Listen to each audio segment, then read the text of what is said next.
Welcome to the Judgment Free Zone. You've downloaded the Alcohol-Free Marriage and More podcast with Matt and Amy, recorded live from the cornfields of Central Illinois.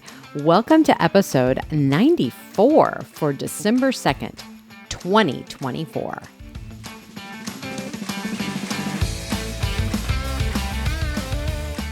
Well, hello there, childrens. Welcome back to your weekly freak show that is the Alcohol-Free Marriage and More podcast. I am Matt, along with the frozen tundra Coach Amy. How are you, my love? You know what? It's crazy. I'm great. It's cold. It's cold. We wanted it to cool off so we could enjoy, sweatshirt weather and jean weather.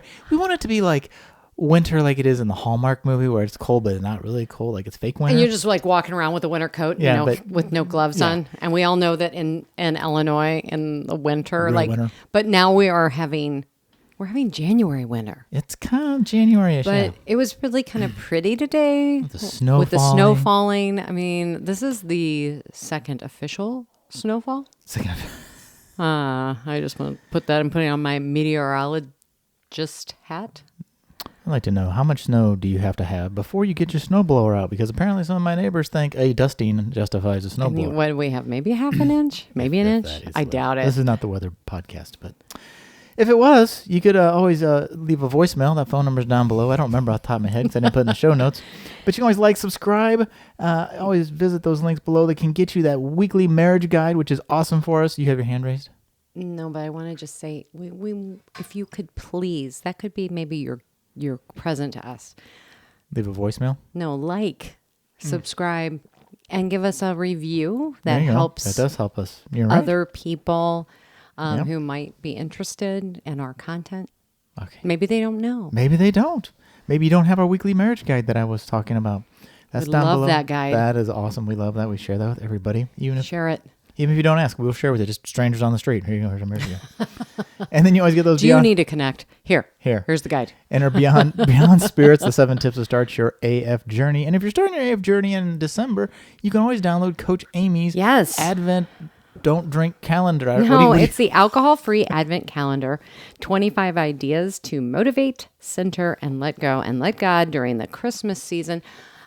Plus, I have 5 alcohol-free holiday tips for parties and events and holiday gatherings. And you can download that. Print it off, and it'll look just as pretty as yours does right here. Maybe. Maybe if you're lucky.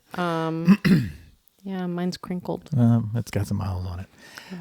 But it's great. I know. It's great. Client approved. Client approved? Yes. Oh, okay. I had a client go, you know what? I did that last year and I'm going to download it again. Yeah. See, it's not just the last 1 year and you're done. You can use it every year if you need to. And yeah. Well, because no November's over and we don't have anything that rhymes with December. No November, but. But what? I'm doing December. Oh, well. You can do every month. Like we always say. It doesn't have to rhyme, kids. It does not have to rhyme. It's, it's the season. It's the December to remember. And if you will, as my shirt says, remember tomorrow.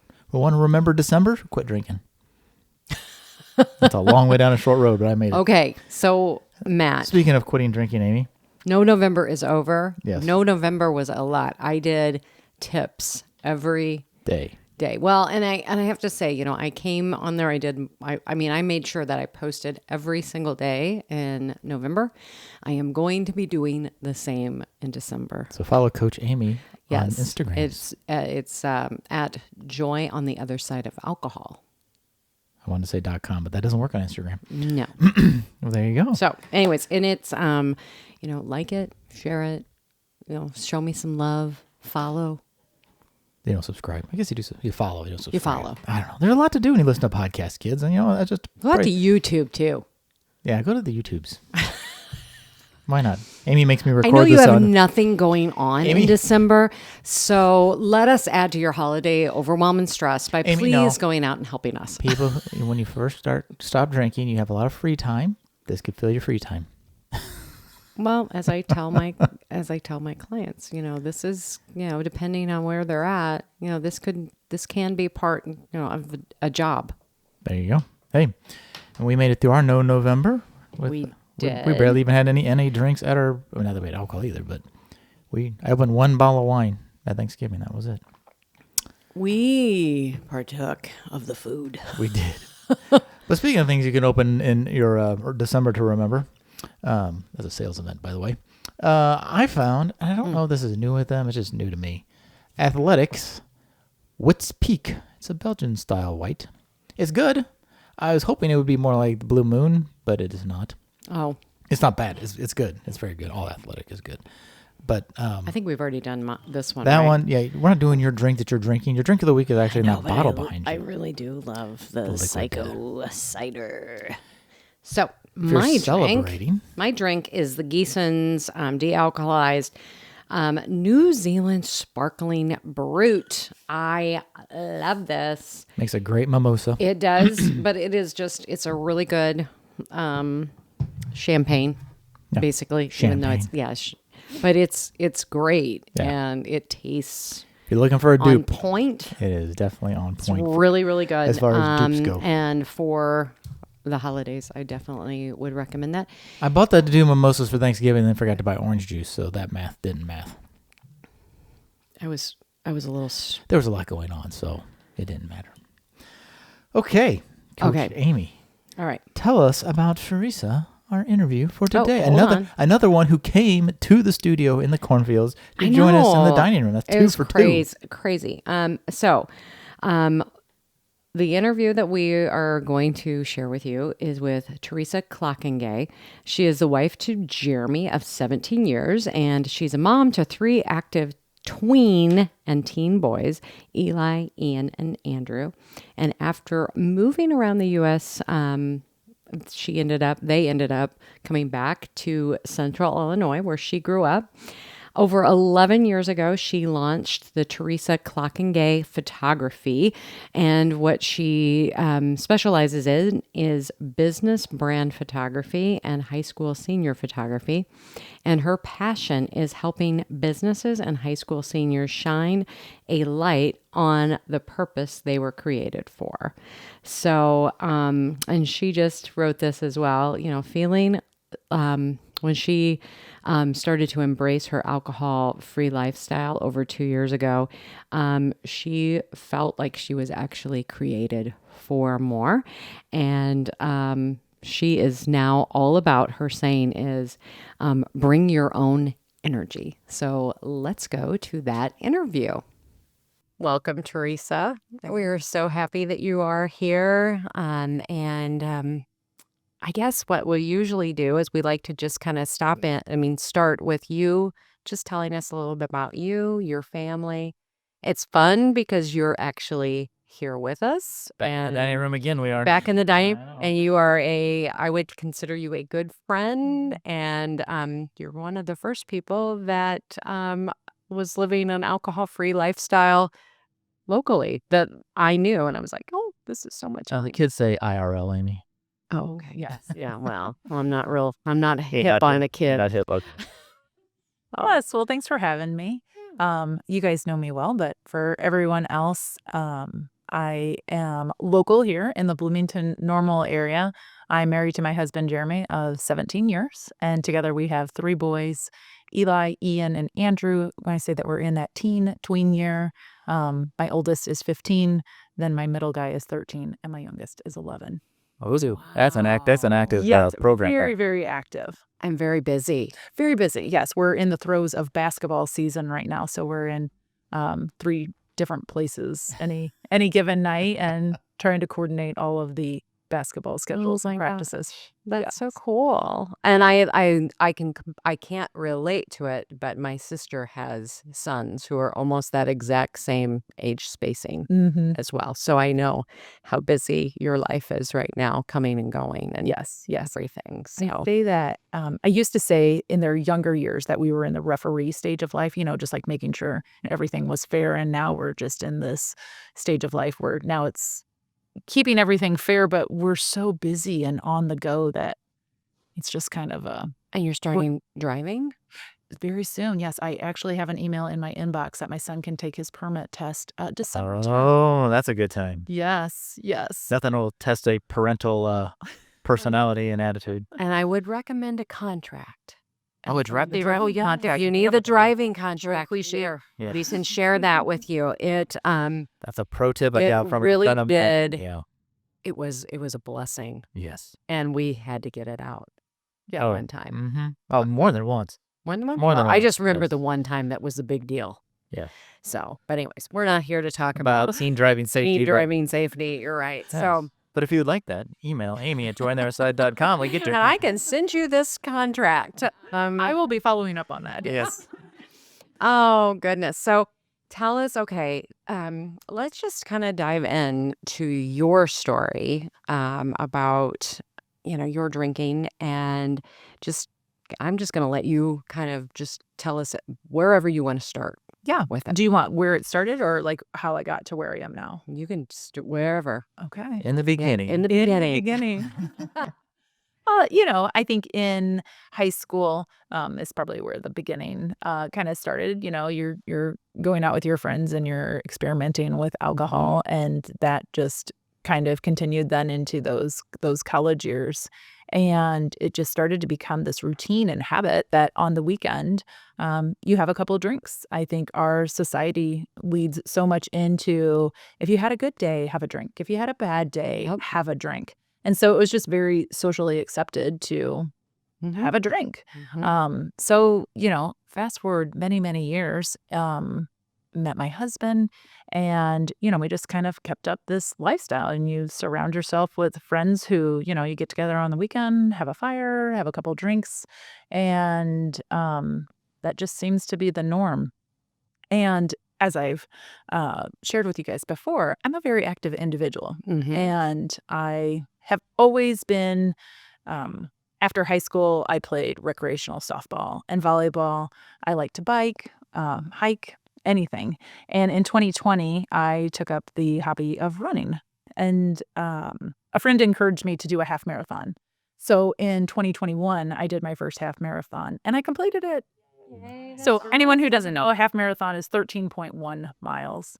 And being the competitive person that I am, I wanted to do better. So I signed up for another one, and I did better, but I didn't land where I wanted to. Okay. And so I felt like I could improve on this. So in the off season, so the half marathon that I trained for was in April, May. So my off season would be kind of like in the fall through the winter. So I had signed up for a couple of races, and I was noticing the same thing, that I would always hit a wall and I couldn't really get past a certain pace. And I knew in my half marathon, in that longer distance, that fueling was the problem. And fueling is just what you're eating and consuming to help you get through this, 2-hour or more race. Sorry. Some people do it in less time, but I am not one of them. For us common runners. Yes. So I knew that there was probably more to this. So after a disappointing race, and disappointing was, I found myself walking again, and that was my biggest frustration. I knew that I could do the distance for the race, but yet when I got to a hill, here I was, easily throwing in the hat. So I decided to look at my nutrition, and being the research gal that I am, I quickly found out how alcohol was actually inhibiting what I was doing. That every time that I was working out through the week, when the weekend would come and I would have a couple of drinks, I was sabotaging all of the work that I was doing. I think the research had shown that it inhibits your muscle development and muscle growth. And so I decided for 30 days, which was the time between that race that I was disappointed with and my next one, that I would really look at my diet and I would cut alcohol out. And sure enough, when I towed the line and ran that race, when I crossed the finish line, I finished in the fastest time that I'd ever ran a 5K. Still haven't beat it. Would love to match that again. But I thought, okay, there really is something to this. I was feeling really good. I like to say that it feels good to feel good. And every morning when I would wake up in those 30 days, I was noticing I was feeling a little bit better. Yeah. Boy, some of these anxiety issues that I was having were diminishing, and my hormones felt like they were in sync instead of out of whack. And Because you thought you were living a normal life, right? I just have these imbalances because that's normal. I'm not doing anything not normal. you talk to another woman and it just seems like, oh yeah, well, Well, I have hormone issues too. Because I'm drinking wine too or whatever, right? Yeah, exactly. So then right after that, the after I finished that race, I decided let's go another month and just see what happens. And it's actually, so I pulled up the numbers on this. It has been, let me get this right, 793 days today since my last drink. And 1 week from today will be 800. What is Right? so awesome. Yeah. That's exciting. So it was this time 2 years ago that I was making these decisions because at our church, they were talking about a Christmas offering and what could you give up between now and Christmas and give extra to our Christmas offering. And that's when I had this little stirring that like, what if I went longer than this 60 days? What if I went a whole year? Because when I did the math on how much I was saving during that time, that number wasn't big enough. I felt like I needed to be adding a little bit more to it. So I went a whole year and it just kept going. That's exciting. I love it. And congratulations. Thank you. I mean, Yeah. that's so exciting. I looked up my days today and I'm at 1701, which I'm like, I can't I'm still hanging my hat on my calorie savings. After almost, I'm going on 4 years in January 1st. I'm close to 1 million calories. Wow. It's Yeah. amazing. Wild. I Yes. don't usually look at the calorie. I usually look at the dollar. I didn't at days. Yeah, I just stumbled across. I'm like, oh, it has a calorie. I'm like, The holy calories. cow. Yeah. It is so huge, but that's fascinating. I love how you talked about how it messes up your muscle development. Mm-hmm. I didn't even really realize that. But Right. that wasn't because that's not the sphere that we were looking at. Mm-hmm. So So how much were you drinking when you were doing all this training? Like was it Or every even night or it's on the prior. weekend or Yeah. prior to that? Like, did you feel like you had any kind of quote unquote drinking problem You know, before I that? would question myself from time to Okay. time. And I think that's the biggest indicator that if you're asking yourself, am I drinking too much or do I have a drinking problem? Then the answer is probably yes. And I had asked myself that before. So I would say that I fell into a heavy drinker, the heavy drinking category, which for a woman is 7 drinks. That's on average 1 a night or Mhm. like And that's easy to do, right? it really is. You know, Thursday's really close to the weekend. Amen, sister. And, you know, Friday, it's not too hard to have a couple of drinks. Then Saturday, you have an afternoon drink with neighbors. Yeah, maybe you have a couple more at dinner. And boom, you're hitting those numbers. Yeah. So, That was, I think, it's interesting that, you bring that up because for me, I didn't even really get real with myself about that until like a year later. yeah. I was just like going, I didn't drink that much. But, Mhm. but you kind of skirt around it. Yeah. Go, oh, well, if I drink this much. And then when I figured up the actual ounces of like the real size, the Yeah. real drink that I was actually having, that's for me, it was like, okay, that's Well, kind of crazy. And is a real drink 12 ounces? Because some of those Well, cans beer. are 16 ounces. Well, and the game I started to play was, well, it's 12 ounces, but I'll look for an IPA with like a 9%. Yeah, Well, it's 5%. 5%, 12 ounce. ounces. Oh, okay. Instead, if I can get a 16 ounce, 9% in 2 of those, And well, if you that's have a whole, that's like a 5-pack or 4-pack, right? And a glass of wine is 5 ounces. Yeah. Oh, but that's not 12 ounces. Yeah.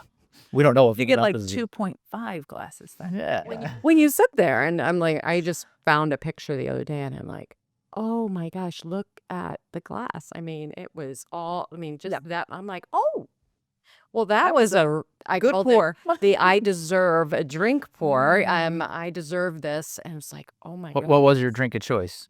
I loved Blue Moon. That was Oh. probably my favorite. Blue Moon has an NA now, though, so So actually, that's my favorite drink now, is because Blue Moon was always my go-to. I loved a good wheat beer, good Hefeweizen. I don't even know how to say the word. And so, yeah, if I'm gonna have one, and it's been a very long time, probably over the summer, maybe we were grilling and it just sounded like burger and a beer. Mhm. Yeah, Yeah. let's go grab one. So, That's crazy. And so tell us about some of the other benefits ooh, there's That's- so many, right? that you discovered. Because you quit for the running. You're like, okay, let's see what it does for the running, but the other things came along, right? So I hinted at the hormone. So now I would say like my skin has cleared up, the darkness under my eyes. I lost a little bit of weight really easily. You know, kind of those last 3 to 5 pounds that you can never, it was like, oh, that just vanished away. Relationships with my children, with my husband, and just the relationships that I've now gained, I would say that you've been inspiring to me. I think was some of how I got to where I am, is that it was curious about the sober life and meeting you and, like, oh, we can do this. And you're not alone. You're not the only, Not alone. that's the worst part is like, you feel like the only person in the world who's not doing it. Yes. Yeah. 100%. I felt that our very first weekend after I made this decision to go 30 days without, we were going to a friend's 50th birthday. And they know me as one who's going to have a drink. And so we'd also been at a University of Illinois tailgate. So we had been there at the tailgate, and then we left there to go to this 50th celebration. And I remember thinking ahead of time, I'm sure they have an NA beer or something that they can put into a glass so that way I can hide that I'm not drinking but still fit in with everyone. Right. And they did, and it was fine. And I remember leaving there and just feeling so proud of myself that, wow, I can go and I could be around people and have a drink and then leave there knowing I'm sober. Yep. Yeah. And you just stand out like a sore thumb.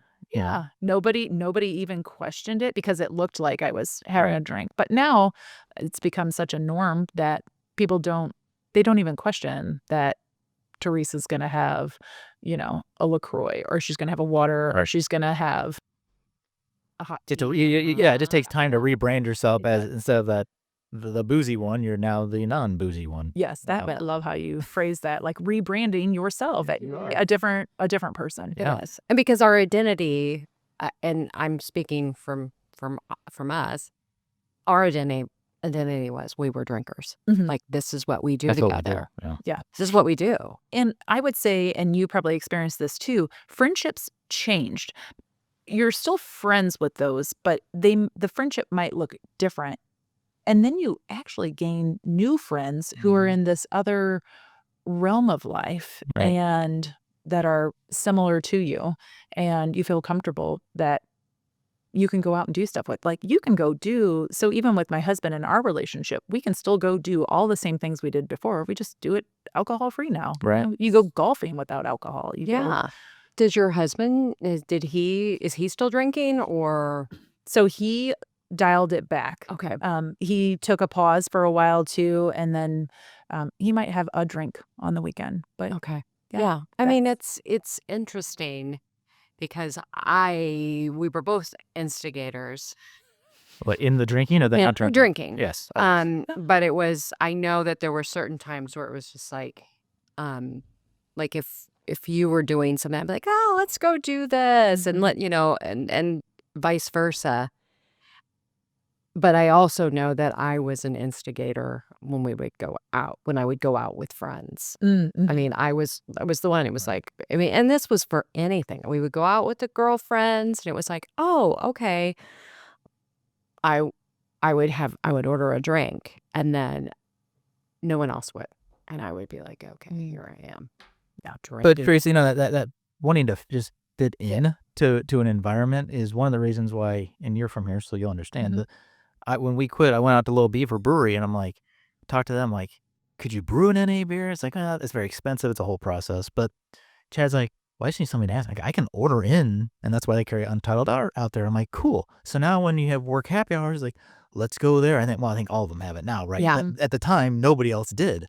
I'm like, I just want one tap house to go to where I can have a quote unquote beer and look the part. Feel, I don't want to stand out as like this weirdo, and I honestly enjoy beer. Right. So it's, especially when people are just starting, right? Like, standing out is the worst part. I mean, I'm not long enough now. It's like, well, whatever. You don't like that, I don't drink, whatever. But in the beginning, it's like, I just want to still feel like I fit in. That's a hard part, right? Right. Because I think there is that fear that you don't want to lose your friends. You don't want them to think that you use the word weird, which I think is, odd that we even think it's weird that we don't drink. Right. But yeah, I think that was the biggest fear, is that people weren't going to want to hang out with us anymore as non-drinkers, and you don't want to. Nobody ever wants to stand up like a sore thumb. But that's the thing that I've come to realize is that we are all very selfish, self-centered. That we're all worried about what we look like. And that's actually, you're worrying about what you look like, and you're worrying about what you like. Everybody's so focused on themselves that they're not even focused on you. Right. Yeah. I remember going out to eat one evening, and the server came over and asked, she gave us the drink menu and asked us what we wanted to drink. And I ordered a Sprite or a water. And she didn't think anything of the fact that I wasn't ordering a drink. And I think that was the light bulb moment of, wait, people don't even really care what I'm drinking. Yeah. Right. Yeah. And especially if I'm a drinker, as long as I have my drink, I don't really care if you're not, as long as I get my drink. Yes. Yeah. I mean, and I think it was interesting. And maybe you're experiencing this when you go out. Now I'm starting to see other people who aren't drinking. Because in the past it was like, all right, everybody drank. How could I not drink? And now it's like, oh, they're not drinking. They're not drinking. I didn't know that I could go out for dinner and not drink. I think I thought everyone was drinking too. Yeah. Where sometimes, I would be the one that was having a drink. Right. Or more drinks. Maybe everyone was having drinks, but I was ordering a second drink. And other people, there might have been a handful of other ones at the table that were also having another drink. But now it's interesting to see that. Well, now I don't necessarily see it because now I go to bed earlier. I don't stay out as late anymore. I'm probably not as fun as I'm a different life of the party now. Right. Yeah. Right. And now I would say that I've seen friends who are curious about the alcohol-free life and have expressed, interest in looking into it. Isn't that always interesting? We've noticed that too, that nobody asks you about it, or talks about it, but when they know you are, that you become like a safe space, and they don't necessarily disclose how good or bad their issue is, but it's kind of like if you have to Google it, you might have a problem. But if they know there's somebody that they're a friend of who has gone down this road, it's like, oh, that's why we always like to share, even on our Facebook, just our own pages of here's an NA beer. And I have friends who follow, and it's like, they still drink, but they're like, I like to, they're interested from the standpoint of dialing it back, as you meant, like your husband, I'll have an NA beer now instead of a regular beer. So, speaking out about it, there's no shame in it. People are like, oh, I don't want people to know I had a quote unquote drinking problem. Yeah. I'm like, I just drank more than I probably should. Yeah. Well, and also that it's now, I mean, because you truly quit, believe. I mean, you were looking at this, I want to be healthier and I want to have better performance. Right. You can't be at your optimal self when you are drinking alcohol. You just cannot. I mean, our son is in the process. I know he's going to start because he's a bodybuilder. And so he knows that there's a certain point, I don't drink during that because it probably it messes with the gains, Amy. It messes with the gains. Yeah. But it is amazing just that ability to be able to go, I am healthy. And that anxiety piece. Oh, yes. Ooh, that is the anxiety. The anxiety. I remember I would wake up some mornings and I knew what I had done the night before. And I hadn't done anything wrong. I hadn't misspoke. I was at home, but I just felt this overwhelming feeling like I had done something wrong.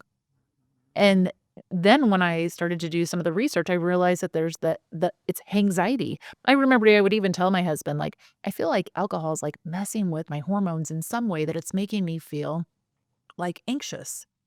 And it does. Yeah. How do you get that? It completely does. And it's interesting because I was at a doctor's appointment today and talking with my nurse practitioner, and which is funny because she follows us, and it was just really interesting because her and I talked about the red wine and or any alcohol really. She's like, it just messes with, if you're gonna drink, you're not gonna sleep. Yeah. Some people can't. If you drink enough, like I did, well, that's true. But as a woman, most women, right, it does. It affects everything. And so when I quit drinking, I just know that like the hot flashes got so much better. Still haven't, but I mean, like, it's not flame on any, it was like, that was what it was like. It was like, okay, I'm on fire now. And so that is a huge point. And from a women's health perspective also, it does mess with your hormones, but as you're going through perimenopause and into menopause, it definitely messes with your metabolism, the cortisol levels in your body. If you have 2 drinks on a weekend, you're not going to get that out of your system for another 7 to 10 days.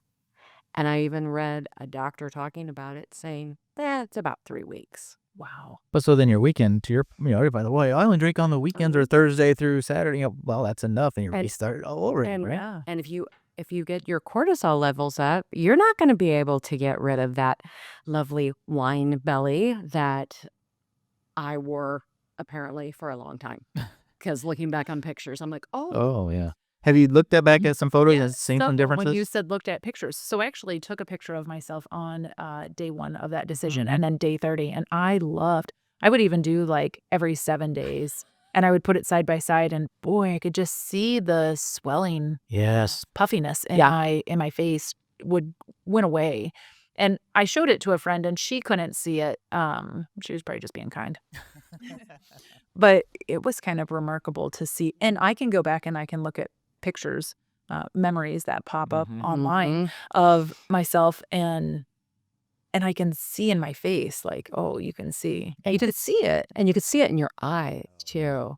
There's something about your eyes aren't as bright, and they're not as fully open. It's called a hangover. Teresa, I'm curious. So one of the things people say when you quit drinking, and so you're a small business owner, you own a photography studio.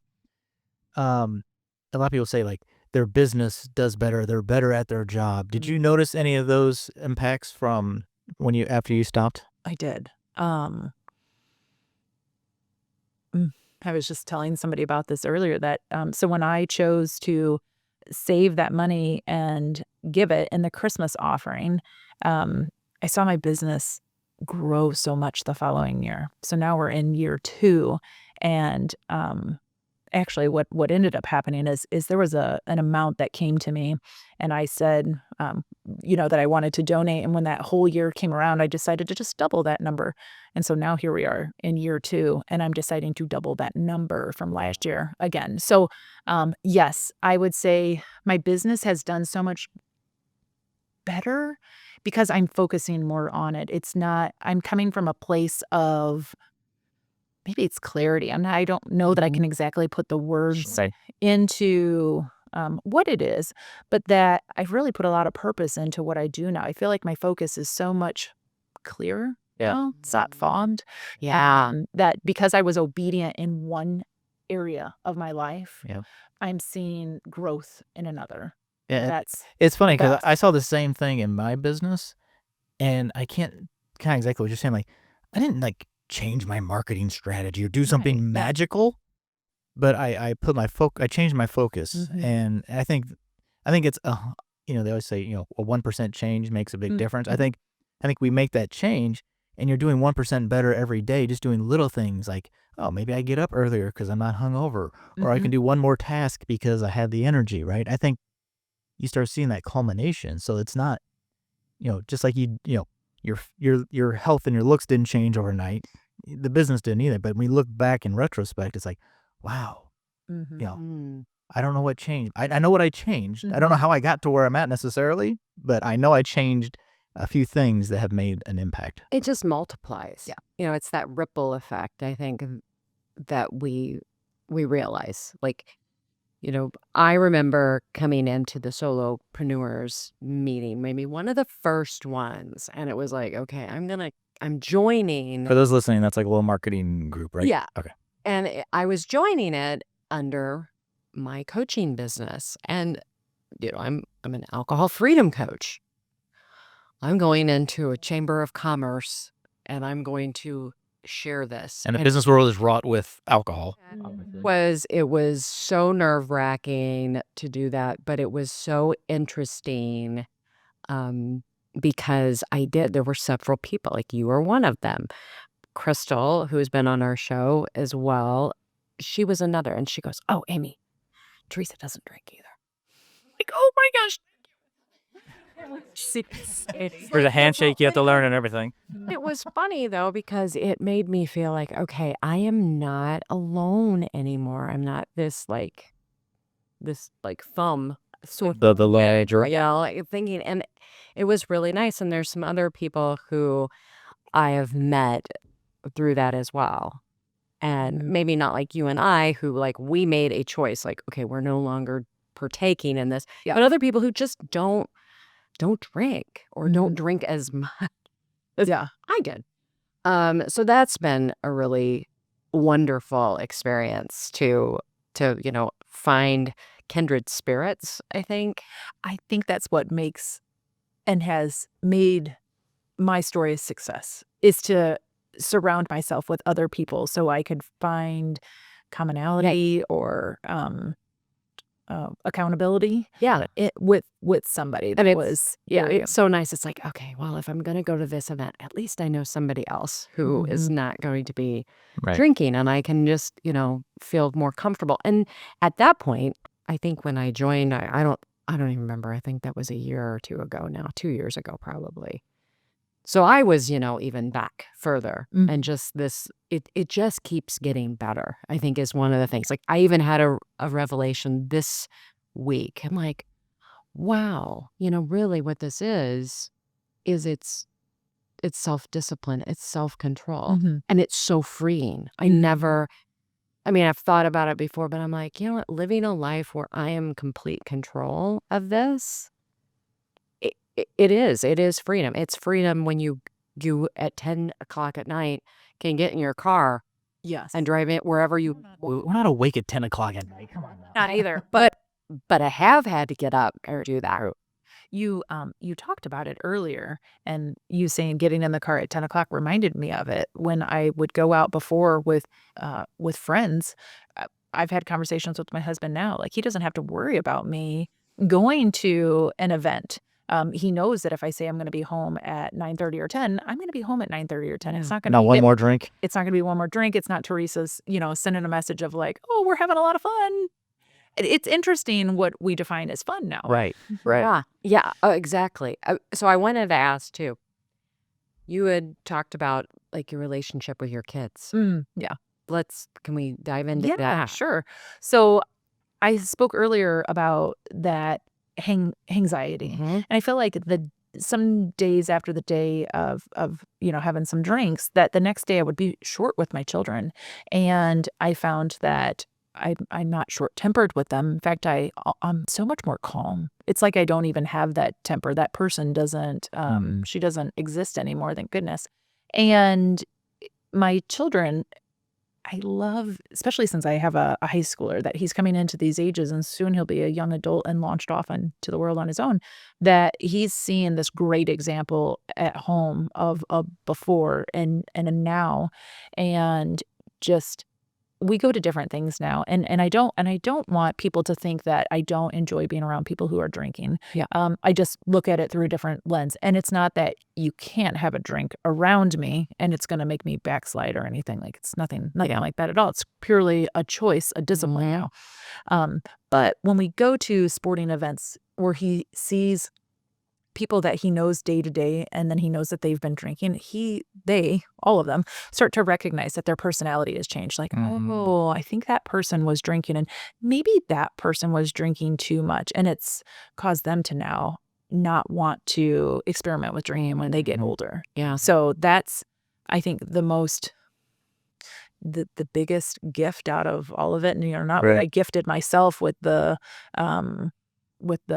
it feels good to feel good, but that now my kids are reaping this benefit and this choice too. And if you have a home emergency at 9, 10, whatever time, you're not, oh, well, I've had too many drinks, or we're doing this, and all that mental calculation and gymnastics you have to do, right? Yeah. And speaking of on the relationship side, Teresa, I want to ask, and you don't obviously know names or anything, but were there relationships that were either they didn't really want to accept that you were quitting drinking and want to kind of keep you on the drinking train, or or just stepped away because like it's too much of their life. Did you have any of those scenarios? Yes, I would say that some friendships fell away, and what we've noticed even more recently is maybe we're not getting invited to all the things because our lives look a little different. Right. And that took a little bit of self-reflection and realizing, well, that's actually okay, because maybe I don't want to partake in those, If I was kind of around and conversations. drinking and Yeah, because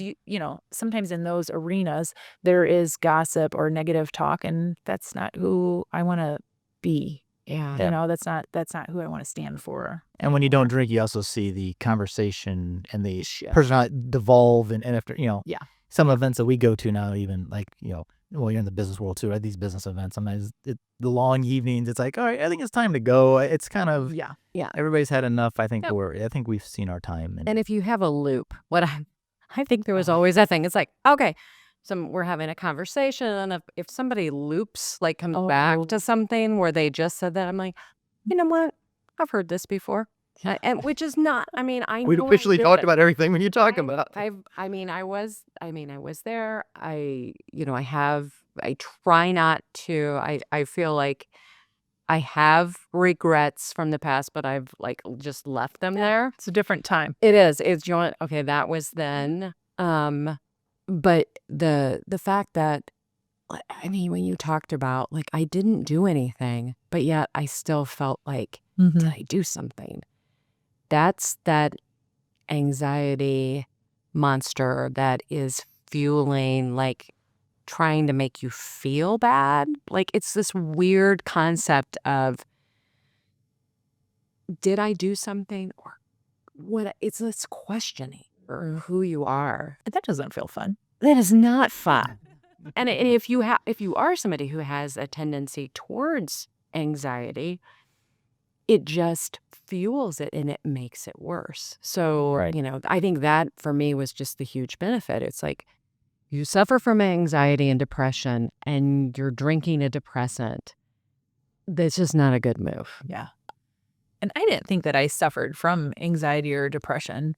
And sure enough, like I don't have anxiety or depression issues now. Yeah. I mean, I had them then, there was some of that, caused, but I realized that it was caused by. Yeah, a lot of the pills, a lot of the medicines that we were on, we don't take anymore. And yeah. I think anybody who's on it, like, stop drinking. And see what it does. And then see if you, some people we've interviewed some people like, I stopped and I had to add things. Okay, but take the poison out, and let's see how your body reacts. Right. Yeah. Because then it's a true baseline. Right. The amount of things that are inflamed within your system, and then they talk about the whole GI system. So I Amen. I see I go to a nutritional doctor because I have some food related migraines, and actually alcohol, beer, triggers them. So I was really like sabotaging myself. Right. Wow. In the fact that I would have some wheat beer and that I would have my migraine the next day. It was really a vicious cycle. So it was really like I would always be like, well, maybe if I just have one beer, maybe I won't get the migraine tomorrow. Nope, still get it. Right. So Trying to do every gymnastic you can to not give up the alcohol, right? It's amazing how our brain does that to us because it wants that artificial dopamine hit. yeah, It wants it. I mean, and I think that is the craziness of it. I know I listened to a couple different places and it's like, it's the clown. The clown comes out. It's like, yeah, and you want to have it. Oh, you know what? That migraine, I probably won't have it. yeah. Remember all those good times you had? So I would see this nutritionist, and I was seeing him through this whole process, and I would go in about every 8 weeks and just get my everything retested to see, where everything is landing. And sure enough, some of the supplements that I was taking that were, as I didn't really research, it's shocking, I know, what they were specifically doing, but they were clearing out different things in my system. And when I cleared out the alcohol out of my system, there were some supplements that I no longer had to take. And they were supplements that were supporting my liver and other inflammation areas in my body. So it was fascinating to see. And that's, it's kind of exciting too, because it's like, oh, I don't have to spend the money. Yeah. On those. Did your nutritionist, doctor, whatever, did they ask about your alcohol consumption? Were they aware of your alcohol consumption? My intake form, I put it in there, but Just too often it gets like we don't talk about the alcohol part. You know, like my doctor's like, "Oh, your liver, you have high liver, you have fatty liver, but just don't drink much." I'm like, well, that math doesn't sound like a math to me. That doesn't have, right? But a lot of time, your Amy has the story of of her therapist, right, who went to deal with the anxiety and she never asked really about the alcohol either. I didn't fit the bill. I just didn't. I didn't. That gray area. But it's that gray area, and not that I want to wear a label at all, but it's true. I mean, if you're like, I'm walking in, I checked off all of the boxes, but I've got this anxiety. We never talked about it, and I went back and talked to her later about it. Yeah, and talked to her about it and said, I just want to let you know. I wouldn't have listened to you anyways. I mean, I wanted her to know. I'm like, I'm not blaming you, but this could be something that you have other people who are struggling with, and you might want to push into it more. And she was like, I do have to do that. She's like, I have to really reevaluate that. And like I said, I wouldn't have told her the truth anyways, because that's where I was at. I'm like, oh, it couldn't be the alcohol. Why would that do that to me? No way. Yeah. But, the parenting is so much easier. It's a joy to be able to be the true adult in the room and not let yourself get sucked in to all the emotional stuff when you're dealing with the undeveloped brain. All right, Coach Amy. I get it's time for the last question. Okay. Sorry. All right. Sorry. Our fun time is coming to an end here.